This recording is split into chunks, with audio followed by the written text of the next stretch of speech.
જાનકી કાલે સવારે શું થવાનું છે? કહેવતને સાચી ઠેરવતી દુઃખદ ઘટના મુંબઈના વિલેપાર્લે વિસ્તારમાં બની. લગ્નની ખુશી વચ્ચે અચાનક લાગેલી આગની દુર્ઘટનાએ કચ્છી વાગડ વિશા ઓસવાળ સમાજના 63 વર્ષીય ભાવના સત્રાનું મૃત્યુ થતાં સમાજમાં શોકનો માહોલ સર્જાયો.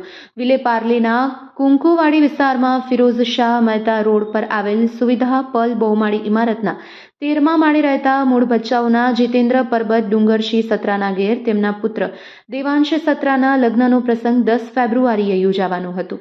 આ પ્રસંગને લઈ પરિવારના સભ્ય સગા સંબંધી ઘરમાં એકત્ર થયા હતા.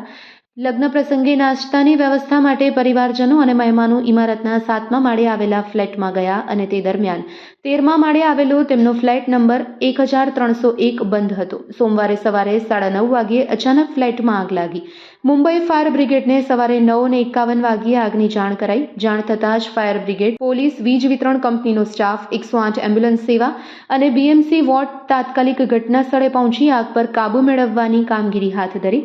ભારે પ્રયાસ બાદ બપોરે 1:44 આગ સંપૂર્ણપણે બુઝાવી દેવામાં આવી. આ દુર્ઘટનામાં 63 વર્ષીય ભાવના સત્રા આગની લપેટમાં આવી જતા તેમને તાત્કાલિક ખાનગી હોસ્પિટલ ખસેડાયા, જ્યાં ફરજ પરના ડોક્ટરે તેમને મૃત જાહેર કર્યા. ઉપરાંત અનેરી સત્રા પણ આ આગમાં ઇજાગ્રસ્ત થયા અને તેમની સારવાર હાલ ચાલુ છે. બીએમસી ડિઝાસ્ટર મેનેજમેન્ટના અધિકારીએ જણાવ્યું કે તેમની હાલત સ્થિર છે. તેઓએ જણાવ્યું કે આગ લાગવાનું ચોક્કસ કારણ જાણી શકાયું નથી અને તેની તપાસ ચાલી રહી છે. આગને કારણે ફ્લેટ સંપૂર્ણપણે ભસ્મીભૂત થઈ ગયું છે. આ દુર્ઘટનાએ લગ્નના આનંદને શોકમાં ફેરવી દીધો અને સમગ્ર સમાજમાં દુઃખની લાગણી ફેલાઈ છે. ઘટનાને કારણે લગ્ન પ્રસંગ સાદાઈથી થયા. સત્રા પરિવારે આ દુર્ભાગ્યપૂર્ણ ઘટનાને ધ્યાનમાં રાખી એક દર્દભરી અપીલ કરી છે. પરિવારે જણાવ્યું કે 10મી ફેબ્રુઆરી બોરીવલીના દુર્ગા ગાર્ડનમાં દેવાંશ સત્રા અને જીનલના લગ્ન પ્રસંગે હવે ખૂબ જ સાદાઈથી ઉજવવામાં આવશે.